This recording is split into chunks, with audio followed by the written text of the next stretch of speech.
Hey everyone, welcome to a new world and a new secret. This is our little escape, a place where we not only build our dream worlds block by block, but also lean in and listen to the whispers of others. In this series, we're starting a brand new Minecraft world from scratch, and we'll figure out this adventure together. At the same time, we'll tune into stories from the corners of the internet, from people who just need some advice, and maybe share a little wisdom of our own. So, if you'd like to be part of a world-building journey and reflect on some real-life stories along the way, you're in the perfect place. By subscribing, you're not just following a channel, you're joining a community right from day one. All right, let's place our first block and let's hear our first whisper. Let's begin. All right, welcome back, everyone. So, I have to start with a little confession. Being a total rookie at this whole content creation thing, I made a classic mistake. I accidentally deleted the footage of my very first moments in this world. But hey, don't worry. You honestly didn't miss much. It was basically just me gathering some wood, some stone, and then I got straight to work on the house I had in my head. Also, as we continue, I should mention that I've added a few mods to make things a bit more interesting. But don't worry, nothing that will break the game or get annoying. They're mostly quality of life mods for building and items, that kind of stuff, just to add a little flavor. So, with that said, let's get back to it. All right, it's time for our first whisper. I, 42M, have two kids living with me. My daughter Anya, 17F, and my stepson Noah, 14M. Noah's mom passed a few years ago, and I've had full custody since. He's had a rough go of it, but he's a good kid with his quirks. He's not antisocial or shy, but he does not appreciate having his space invaded, and when very upset, he can kind of shut down. Anya is much more outgoing and has a lot of friends. She asked to have a sleepover this weekend with 4 of them. I said yes, of course, but given that the friends who were coming were pretty loud and have a tendency to crowd Noah, I told her to make sure they don't go into her brother's room. Also, to keep things down after 11 so that the house can sleep. In my opinion, these are not strict rules. To my surprise, I came upstairs to check on them at about 10. They're 17. I didn't think I needed to check on them every hour or something. And they were in Noah's room. And they looked like they'd been there a while. 2 were literally sitting on his bed with him there. One of them was flipping through his sketchbook. Another was messing with his other stuff. And they were all kind of giggling in this weird way. Noah was clearly upset. He didn't say anything, move, but there were tears in his eyes, and he didn't respond when I tried to talk to him. I told the girls to get out right then, and that I was calling every single one of their parents. Anya was pretty upset with me, but I told her that I gave them 2 rules and they failed spectacularly. I did actually call all of their parents and sent them home as soon as possible. Anya blew up, saying I embarrassed her. I told her to go to her room and that we would speak on this in the morning. I spent about 20 minutes with Noah before he decided he wanted to cool down on his own, and I went back to my daughter, who chose not to speak to me. It's late, both of my kids are, hopefully, asleep, and I'm left not knowing if I handled things right. Am I the ATA? Wow. Okay, let's take a moment for this one. This whisper is a heavy one. First off, let's look at the dad. He set 2 rules. Not 10, not 20. 2 very simple, very reasonable rules. And these weren't for him. Rule 1 was to protect his daughter's friends from being too loud, and Rule 2 was to protect his son, to protect Noah's safe space. And this is the absolute core of the story. Noah's room isn't just a room with 4 walls. For a kid who's been through trauma, who shuts down when he's overwhelmed, his room is his fortress. It's his one sanctuary in the world where he feels completely safe. And what did Anya and her friends do? They didn't just break a rule, they invaded a sanctuary. They went into his fortress, sat on his bed, touched his private things, his sketchbook, which for an artist is like a diary, and they giggled. They weren't just in his room, they were mocking his existence in his own safe space. And Noah's reaction? Tears in his eyes, completely shutting down. That says everything. Now, Anya, she's 17. I get it. Being embarrassed in front of your friends feels like the end of the world at that age. But her embarrassment doesn't even come close to the violation her brother felt. Her biggest failure here wasn't just breaking a rule, it was a complete and total failure of empathy. She failed to protect her brother. So, the dad asks the classic Reddit question, AITA, am I the one in the wrong? My answer is crystal clear, NTA, you are not the one in the wrong. Not even close. You're not the bad guy, man. You're a father protecting his vulnerable child. Calling their parents and sending them home wasn't an overreaction. It was a direct consequence for a spectacular failure to respect basic human decency. The real punishment here isn't for Anya's friends. It's the conversation the dad needs to have with Anya. She needs to understand that her actions have consequences far beyond her own social embarrassment. She broke her brother's trust, and that is so much harder to rebuild than any block structure in this world. This whole story, it's about one thing: respect. Respect for boundaries, respect for privacy, and respect for someone's pain. This is a story I can empathize with so easily because I've lived through something similar. My parents divorced when I was young, and I lived with my grandparents. My cousins lived with them too. They were about 10 years older than me, and both of them, they bullied me every chance they got. I tried to escape them inside the house, creating my own little world, just trying to live in my own imagination, all alone. So I truly understand Noah. It's an incredibly difficult situation for a little kid. And that is a whisper we should all listen to. Okay, let's dig into our next story. My wife and I have been together since 2010, married in 2016. We both work full-time and don't have kids. We've been trying for a while without success, though recent events left me wondering if I really want this with her. We met when we both got in the university, me in 2007 and she in 2008. We were friends before we got together. In the end of 2009/start of 2010, she was going through a bad time in her relationship at the time, and I ended up supporting her with a mutual friend of ours. She broke up with her ex, and a few months later, one thing led to another, and we ended up kissing, which led to me inviting her on a date, and the rest just happened. We were officially together in 2010, and I couldn't be happier. Our marriage and relationship in general were always pretty good. We've always communicated well, and I never had a reason to suspect my wife was cheating. Last Saturday, there was a barbecue in her brother's house. I got inside to get some stuff in the kitchen. While I was looking inside the fridge, I overheard my wife talking to her sister in the other room. I wasn't trying to snoop on them at first. I really don't do this kind of thing. But then I heard something like, "My name can never know about this." Well, of course, that was my cue to actually snoop. I hid and listened to their talking. Apparently, her sister almost cheated on her boyfriend and was feeling guilty, and my wife told her about the time she slept with a guy who was a lab assistant with her at the university. After we started dating, we were exclusive, see Edit 2, in 2010. In her own words, she said, "I wasn't sure things with my name would work out at the time, and I just allowed myself to do it. I felt guilty once I saw how much he loved me and treated me well, and I could see a future with him." Then her sister asked if something else happened later in the relationship, and my wife said, "No, it was just that one time, and I wish I could forget about it." I haven't talked to her about this yet. I'm not even sure how to approach her. I feel incredibly hurt, and I know confronting her right now may just worsen things.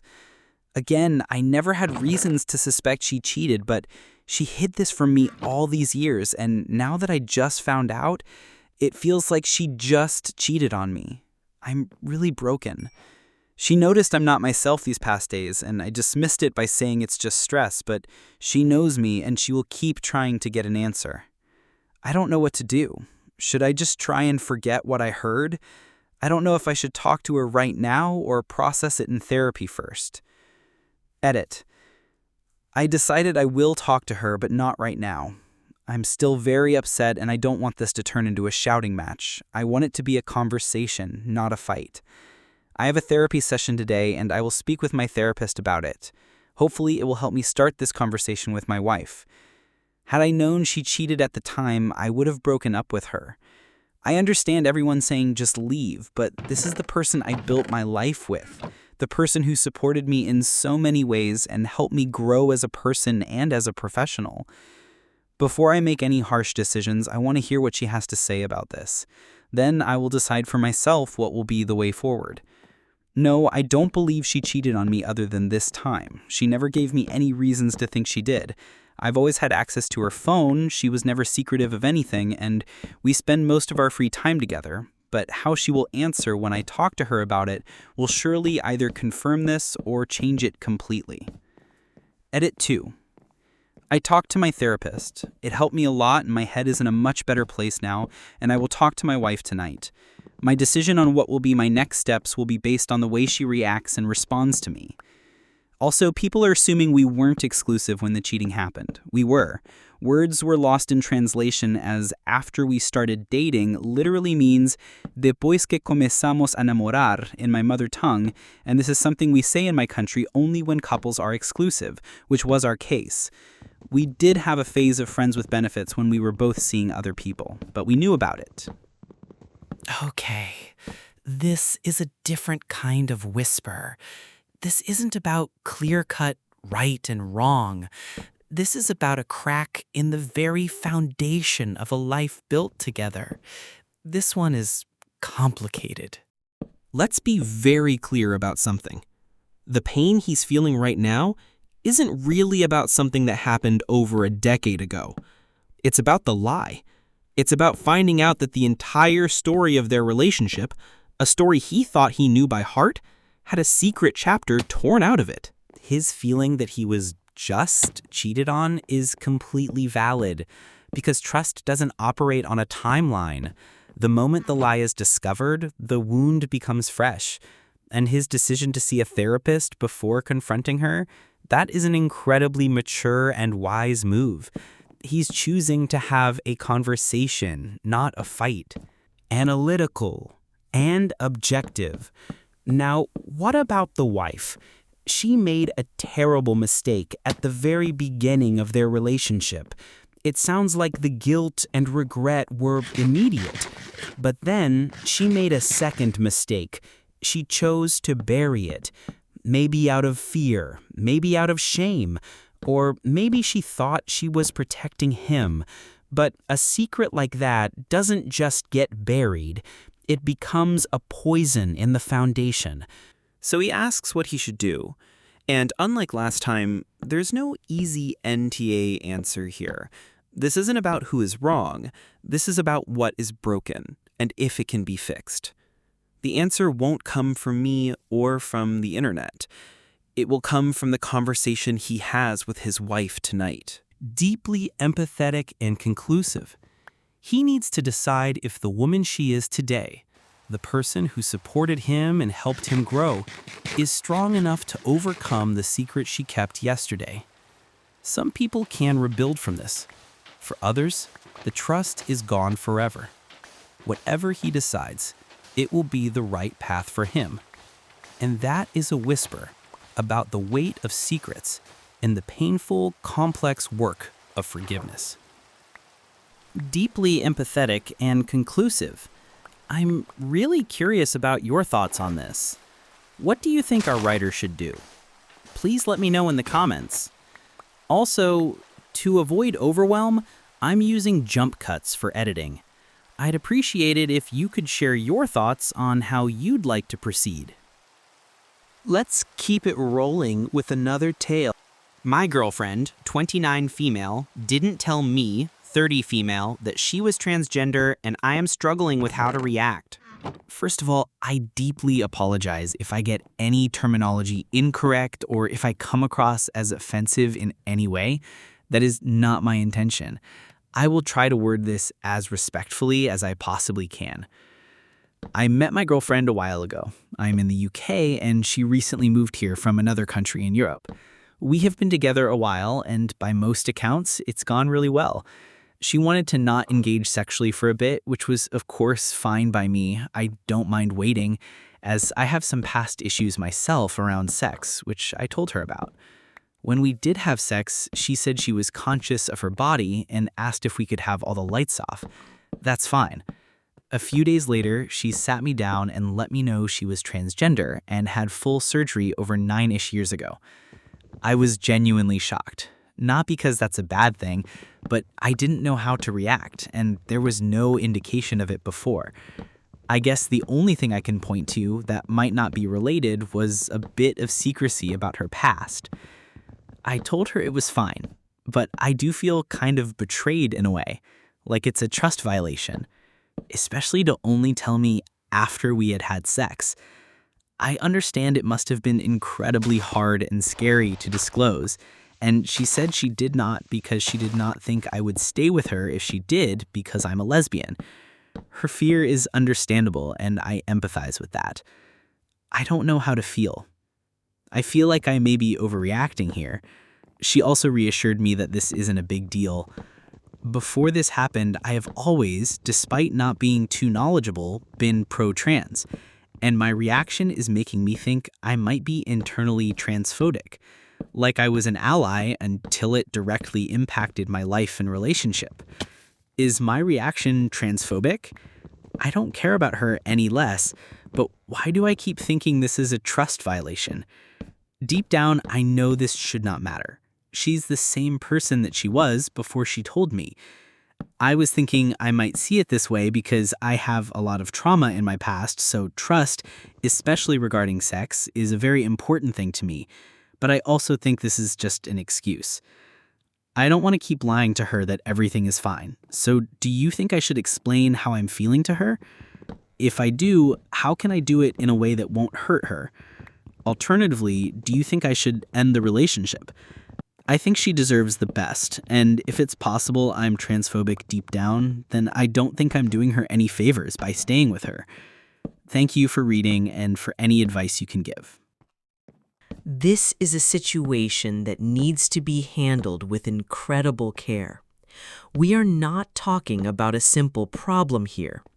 We're talking about a tangled knot of trust, fear, and identity. There is no easy path. Validating and empathetic. Let's validate what she's feeling first. Feeling a sense of betrayal, a trust violation, is a human reaction to discovering a major secret. Her entire understanding of their shared reality just shifted. That shock is real. The key here is to separate that feeling from the reason for the secret. Now let's look at it from her girlfriend's side. Her fear was incredibly specific and understandable. She was afraid the narrator would leave her because the narrator is a lesbian. Her fear was, if she knows I am a trans woman, will she still see me as a woman? Will a lesbian still be attracted to me? From her perspective, it was a terrifying gamble. If she discloses too early, she risks rejection. If she waits, she risks being accused of betrayal. She asks if she's transphobic. The fact that she's even asking this question with so much self-awareness suggests she's not. Her reaction isn't, I don't want to be with a trans person. Her reaction is, I feel hurt because a secret was kept from me in a very vulnerable context. And she mentions her own past trauma. This isn't about her girlfriend's identity. It's about her own history with trust being triggered. She shouldn't end the relationship right now. And she shouldn't lie and say everything is fine. She needs to have the most honest and gentle conversation of her life. She needs to use I feel statements, not you lied to me, but when I found out, I felt hurt and confused because trust is a very sensitive subject for me. She also needs to acknowledge her girlfriend's fear. She can say, I understand why you were scared to tell me, and I can't imagine how hard that was. It's possible to hold two truths at once. Her pain is valid, and her girlfriend's fear was also valid. This isn't about finding who to blame. It's about deciding if two people, with their own histories and fears, can find a way to build a new, more honest trust together. That is a whisper about the courage it takes to reveal our whole selves and the grace it takes to truly listen. Let's see what the internet has whispered to us this time. My friend 40 Male is eternally single and not by choice. He's a good guy. He is rather classically Shakespearean attractive, if that could be a thing. He's funny, kind, intelligent, and caring. He dresses sharply, and he's short without having a short man complex. I had been mildly trying to set him up for decades. Finally, the right match came along. My friend 34 Female was ready to date, and they would match energetically. I set them up. They hit it off right away. I threw a party and invited them both. Seated them together, of course. They were on fire with chemistry. A week or two later, they went out for a date. My friend 34 Female, whom I felt was a perfect match for him, felt the same, and so she went back to his place. She said everything was normal and she wasn't thinking about his place because she was into him, but there was a scent. She wasn't trying to locate the scent, but then as they were cutting to it, she looked down and noticed there were plates with moldy food underneath the couch stacked. She was immediately repulsed by this, so she tactfully asked if they could move everything to the bedroom. They started getting busy on the bed, and she started sneezing. It was only then that she realized there was mold on the pillows, and mold on the walls, and mold on the bedding, and dandruff and body hair, and the floor had literal mold so thick it was almost moss growing on it. She freaked out. She couldn't help it, she said. Her arms had started to break out in a rash, and when she lifted her gray backpack off the floor, she had to knock the remnants of mold off her bag. She left telling him that she couldn't handle the mess and that he needed to clean for health and moral purposes. Lol, she still laughs about the moral line. After that, I had a hard time talking to my guy friend because I felt so awkward. If it was now, I would have just talked to him directly about it with her permission, but I was shyer then. I had been sworn to secrecy by my female friend, and I told no one. It's now so many years later that I think it's okay anonymously to tell the story. Looking back, I worry about what my friend must have been going through to leave all of that mess and to be breathing it in on a daily basis. I should have been a better friend, but I didn't know how to butt in and say, you lost your chance because of mold. Incidentally, I always did have a sneezing fit around him. I lost track of him over the last decade. Hope he's well. I always had a regret that I didn't talk to him about it. It's part of why I'm so honest now. Edit. I just reached out to my old friend. Thank you to everyone who encouraged me to reach out to him and check on him and reminded me about the importance of this. Those of you that responded with this type of reply are the type of friends we would all be blessed to have in our lives. Those of you that think my post is AI is absolutely hilarious. I was going to share another story today about a different subject, but I am now actually thinking I should possibly save these real-life tales for a book or something where people can pull apart and dissect everything on their own good time without me reading through the shitty comments. Okay, this whisper starts like a romantic comedy and ends like an episode of a biohazard cleanup show. You can't help but laugh at the absurdity, but wow. Just wow. First, let's just say it. The female friend's reaction was 100% justified. Discovering moldy plates and moss on the walls, that's not a deal breaker, that's a survival instinct. She had to get out of there for her own health and safety, no questions asked. But the real story here isn't about the mess. It's about the man. A person who is intelligent and caring, but lives in a literal health hazard. That's not a quirk. That's a massive red flag for a serious struggle, most likely deep depression or a similar mental health issue. People who are well don't live like that. And this puts the narrator in a classic loyalty trap. Do you protect your female friend's secret in her privacy, or do you tell your male friend the hard truth he desperately needs to hear, not just for his love life, but for his life? The narrator's regret is so understandable. It's the feeling of, I saw a friend who was clearly not okay, and I said nothing. It's one of the hardest parts of being a good friend. having the courage to have the awkward, painful conversation. It's easy to hang out and have fun. It's hard to say, hey, I'm worried about you. Are you okay? Your living situation isn't healthy. That's what real friendship looks like. But then we get to the edit, and that changes everything. The narrator reached out, encouraged by the comments, and that is the perfect resolution. It's never too late to be the friend you wish you had been. The whisper of this story isn't really about mold. It's about the quiet, sometimes awkward, but vital work of true friendship. It's about checking in on your people, even when years have passed. Our fifth story. I'll try to keep this short. I had a 1967 Impala four-door that I bought in Feb 2019. A couple months ago, I bought my first house that had a 2.5-car garage. I moved the car in and started tearing it down for a complete restoration. I had the body in one bay and the chassis in another, plus the whole garage filled with parts. About 2 months ago, my girlfriend came to live with me during this whole crisis, and the whole time has hated that car.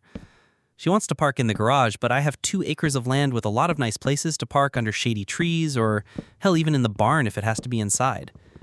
I tell her tough luck, it's my house, and it's not like I can just throw it back together real quick.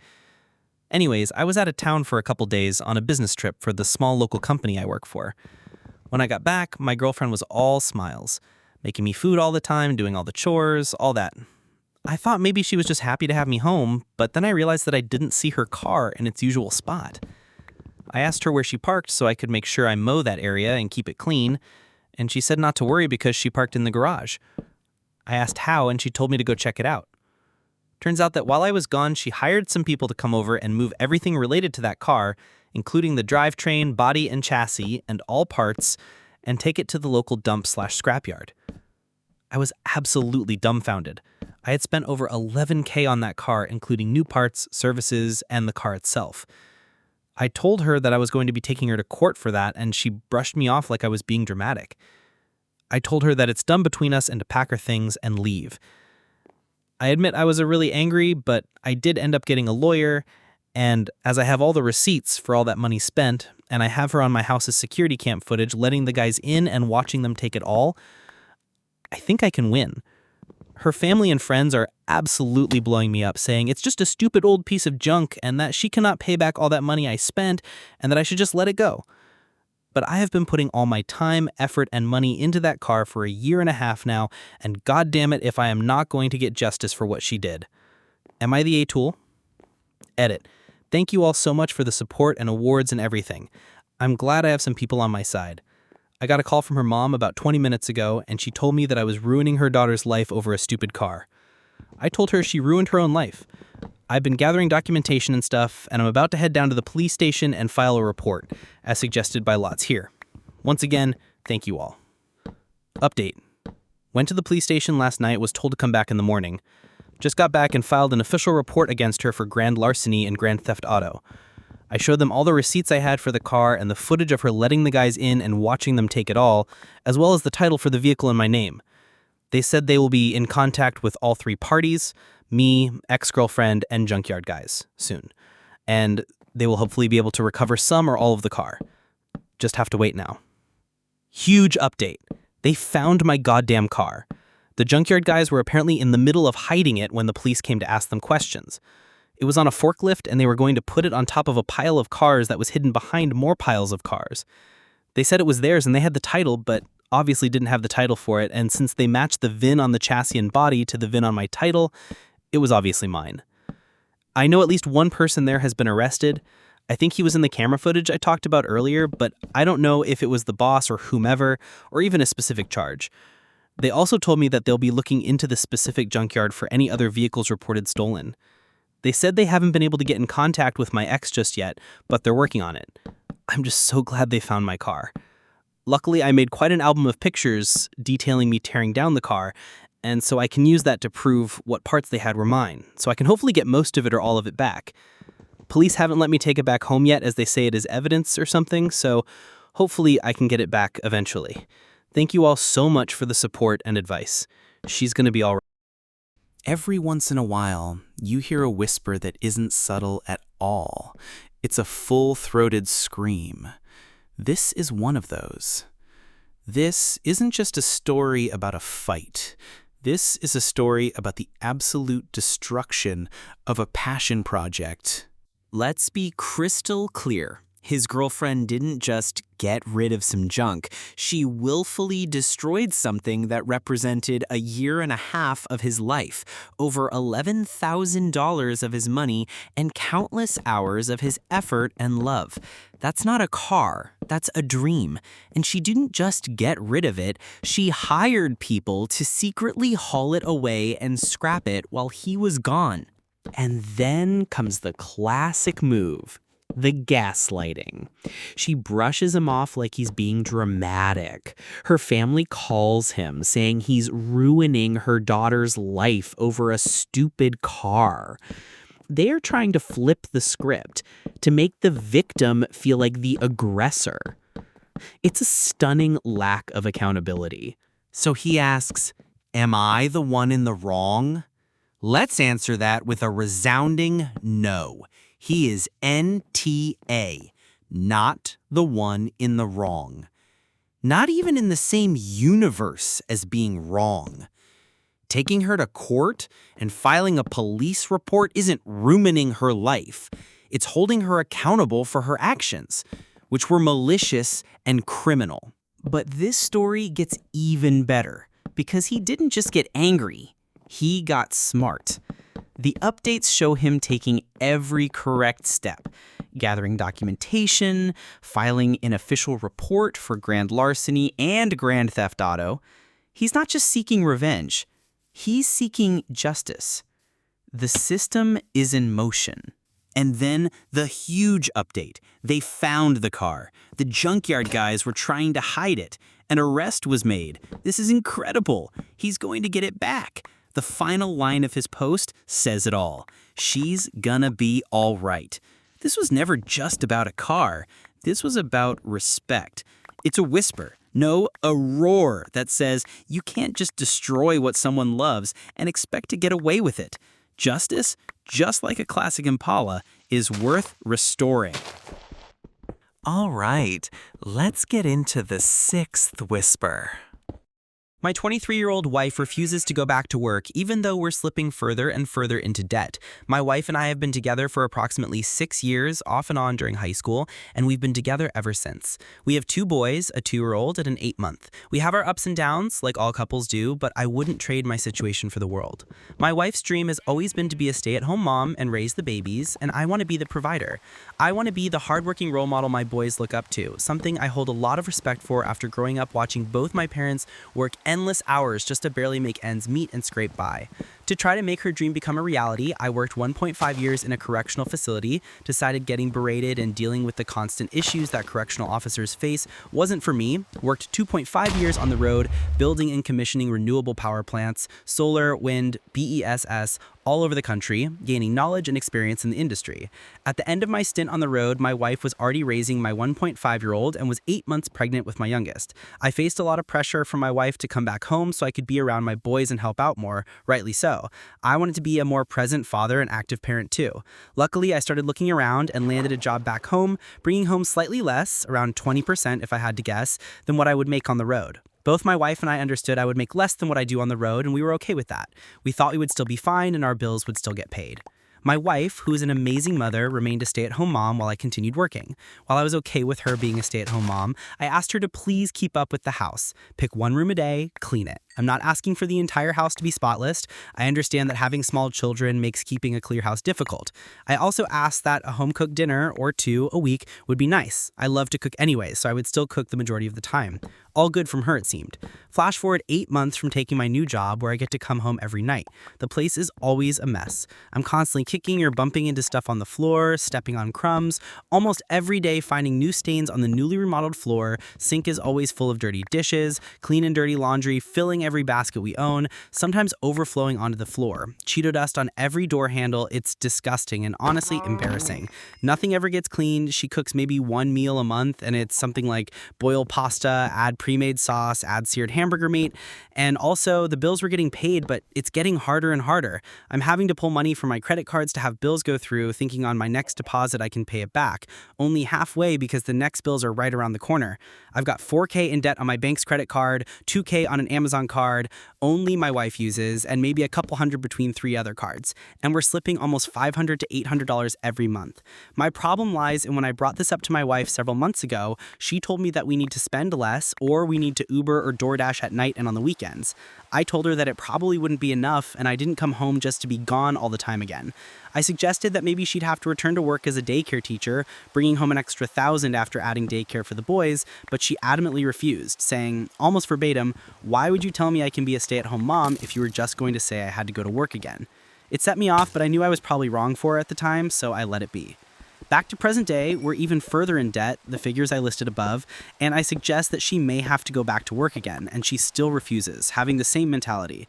It frustrates me because I come from 2 different industries where if you can't cut it in your current job, you're laid off or fired, and you have to look elsewhere.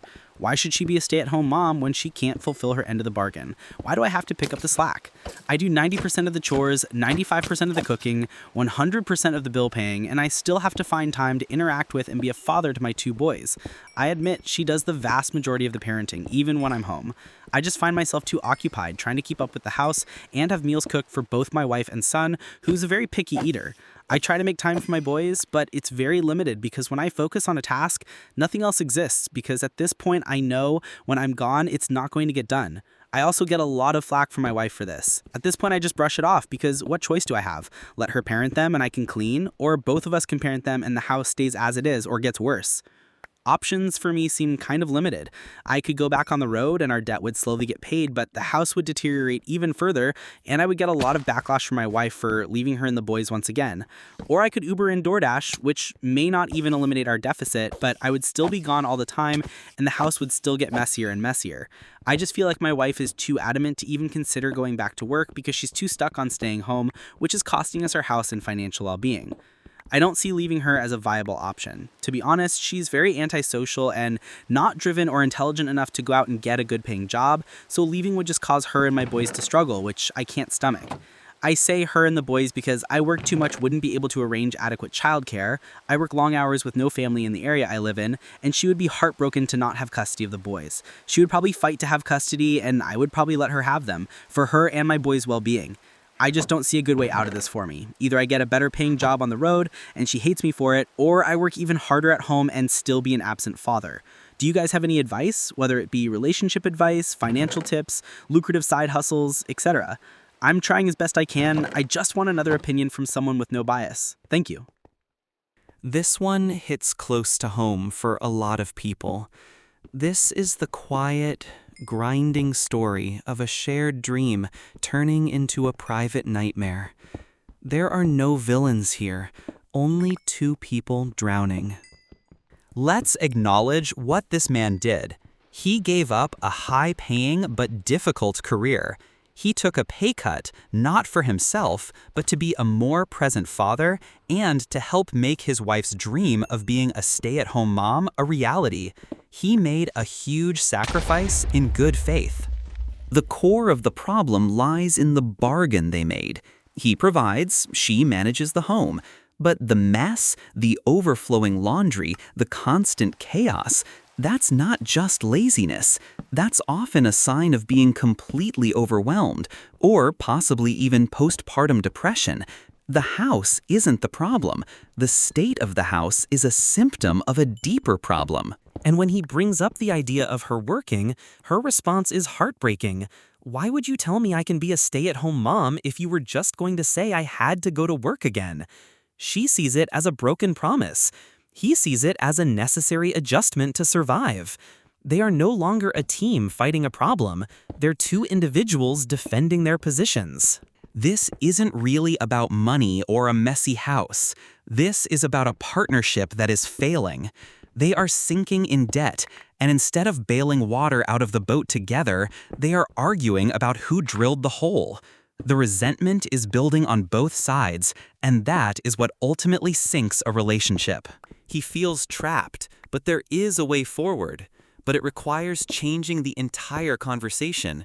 He needs to sit her down and say, "We have a problem. Our family is in financial trouble, and I'm scared. How can we fix this together?" He needs to lay out the numbers, the bills, the debt, not as an accusation, but as a shared reality. Her dream of being a stay-at-home mom isn't dead, but it might need to be paused or modified for the health of the family. A part-time job, working from home, any contribution helps them fight the problem as a team. This is a whisper about the hard truth that sometimes, to save a shared dream, you have to wake up and face reality together. Our seventh story. We've been together since 2012 and have been married since 2018. She initially went to school to teach K-12 art. I pared this down quite a bit after realizing how long it would be if I didn't, but it's still quite long, so I apologize up front, but appreciate any feedback. She was fired from her first teaching job in 2017. It was a private school for troubled youth, mental issues, emotional issues, witnessed or suffered abuse or self-harming, etc. Tough gig for a young gal still wet behind the ears. She was fired for potentially putting the kids in harm's way, but some of these reasons seemed shady. Felt like the director had it out for her. But we just flushed it, and the end of summer 2017, we moved a couple hours away. She spent all summer after being fired just sitting around the house watching Netflix and Hulu, spent money we didn't have, doing no cooking or cleaning or anything. The 2017 to 2018 school year, she worked as a paraprofessional in the new town, making less than $11 an hour and just enough hours to be considered full-time, 35 hours. I finished my last year of school and was working part-time as well. Money was extremely tight. The 2018 to 2019 school year, she got hired as an art teacher at the high school. It was a huge relief. We expected this to stick for years. The spring of 19, she got non-renewed and was forced to resign. It was devastating. It had happened again. She claimed she had no idea why and wasn't aware of any issues, that they never went over her evaluations with her for her to believe she was doing anything wrong or underperforming. She once again spent the summer sitting around the house doing nothing. Worked part-time as a server, that was about it. We had agreed that she take night classes to get a new certification to teach elementary, so she spent the next 2 years working as a para again while going to night classes. I let the lack of house chores go since she was busy with school and work. In 2020, we bought our first house in a small town 30 minutes away where I worked full-time for the last couple years. She student taught at the elementary school and was offered a job there the spring of 2021. This was perfect. It was exactly what we had envisioned when we made the move. In the 2 years she attended night classes, she also worked at some local bars as a server. After a couple summers, one wouldn't hire her back, one she quit in a huff with no notice, and one she was fired. I didn't like it, but whatever. They were always meant to be throwaway jobs. The first year at this elementary school, 2021 to 2022, went fairly well and was given a second contract. We only needed to sign a third to be tenured. Her second year, 2022 to 2023, came with a new principal alongside an only second-year superintendent. They did her dirty, didn't support her with a terribly misbehaved class, actively took away discipline measures, then used her as the sacrificial lamb. They non-renewed her because of poor grades. At 8 months pregnant with our first, I might add. At this point, I was about sick of the teaching career, and I wasn't going to take it lying down. I brought the school board president to our house to tell him everything they had swept under the rug to protect themselves. He passed away of a heart attack 2 weeks later, and nothing came of it. It died with him. 2023, she got a job at an even smaller town school 25 minutes south. The year went very badly. Another set of terribly misbehaved kids. A para that didn't come into her classroom ever when she was scheduled to be there to help if need be. She wanted to quit. I told her this could be her last chance and to stick it out. She took her issues to the superintendent. He ran this particular school, not the principal. She didn't like how the conversation went and resigned in a huff. This made me pretty angry. just doing this without having a discussion about it again. But part of me felt hopeful. If this was the final nail in the coffin for teaching, maybe we could finally move on to other jobs and finally find some stability for once. The summer of 2024, she lands a job at the local bank as a teller. Decent pay, great benefits, fully covered family health insurance, and a great plan, HSA, dependent care FSA, profit sharing, 401k, 8 weeks of fully paid maternity leave after the first year. It was everything our growing family needed. We weren't going to be rich, but with me now making $55K, we could live plenty comfortable while still paying for 2 kids to be in daycare full time. So, March of this year, she became pregnant with our second. Everything seemed to be going well outside of her and one of her coworkers not getting along very well.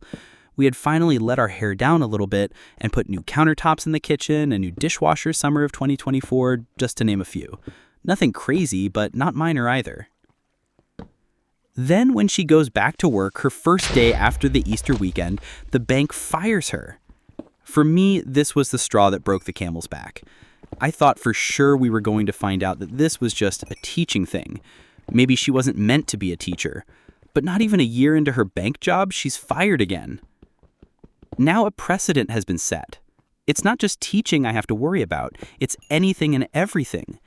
And now I can't help but question every last job that ended poorly, which had basically been every one in some way, shape, or form. Once is happenstance, twice is coincidence, 3 times is a pattern, and we've a very well-established pattern. Now she's 6 months pregnant and has been looking for a new job for 3 months. She's been completely ignored, passed up on after interviews, etc. This time, it changed me. I'm not just disappointed and resentful, I'm livid. I'm disgusted. It's unattractive and repulsive. The animosity I feel toward her burns me up inside, and it's only gotten worse as time goes on as she continues to not land a new job. I'm questioning if she can actually help support our family, or if she will continue to actively hurt us. She has spent, once again, another summer unemployed and doing little to nothing around the house. Kids still going to daycare full time since we thought it would help her job hunt and find something quicker. I'm so filled with resentment and animosity that I just don't know how I can get past this. She seems to have lost her opportunities to work a normal 8 to 5, and now will be stocking shelves on Saturday evenings while everyone else is home with their families. It was everything our family needed, and she just can't make it work or get out of her own way. I don't know what to do. This isn't a whisper about a single moment of drama. This is about a slow, grinding pattern. It's the story of a man watching the person he loves fall into the same hole over and over again, and he's feeling himself being pulled in too. Let's be clear, his frustration and resentment are completely understandable. He has been supportive. He's watched her go through multiple jobs. He's let chores slide while she studied. He's found her what sounds like a perfect, stable job, and the pattern continues. His feeling that the straw has broken the camel's back is valid. But we have to look at the pattern itself. A private school, a paraposition, server jobs, and now a bank. These are all different environments with different people. The only common denominator in all of these job losses is her. Her claiming she has no idea why or that she was done dirty every single time points to a profound lack of self-awareness. This isn't necessarily about her being a bad person or lazy. This pattern often signals a deeper, unaddressed issue. It could be a personality disorder, chronic anxiety, an inability to handle authority, or something else that makes it impossible for her to maintain a stable professional life. She might genuinely believe she's the victim in every scenario because her brain isn't processing these situations correctly. The most dangerous part of this story is the husband's emotional state. He says he's livid, disgusted, and resentful. He's questioning if she can even contribute to the family. Resentment is the poison that quietly kills a relationship. Once you stop seeing your partner as your teammate and start seeing them as a burden, it's incredibly hard to come back from that. He doesn't know what to do. The answer isn't to just leave his 6 months pregnant wife. The answer is to stop treating the symptoms and start addressing the root cause. This has gone beyond couples talks. She needs individual therapy to figure out why this pattern keeps happening. And they need couples counseling to deal with the resentment that has built up between them. He can't fix this for her, but he can stop enabling the cycle. He has to tell her, I love you, but we are in a crisis. This pattern is destroying our family, and we need professional help now, for us and for our baby. This is a whisper about the difficult line between supporting your partner and enabling a destructive cycle. To save the family, they have to face the pattern together. All right, everyone. And just like that, our first collection of whispers comes to a close. We've journeyed through some incredibly complex human stories today. From the violation of a safe space, to the weight of a decade-old secret, to the raw courage it takes to admit who you are. If there's one thing all these whispers have in common, it's that life is rarely simple. It's messy, it's complicated, and sometimes there are no easy answers, just tough choices. But in every story, there was a chance for communication, a chance for empathy, and a chance for respect. And now, I want to hear your whispers. What did you think of these stories? Which one resonated with you the most? Did you agree with my takes, or did you see something I missed? Let me know down in the comments. This channel isn't just about me talking. It's about us building a community where we can listen and learn from each other. If you enjoyed being a part of this, you know what to do. Hit that subscribe button and ring the bell so you don't miss the next time we lean in to hear another whisper. Thank you so much for spending your time with me today. Stay safe, be kind to each other, and listen closely.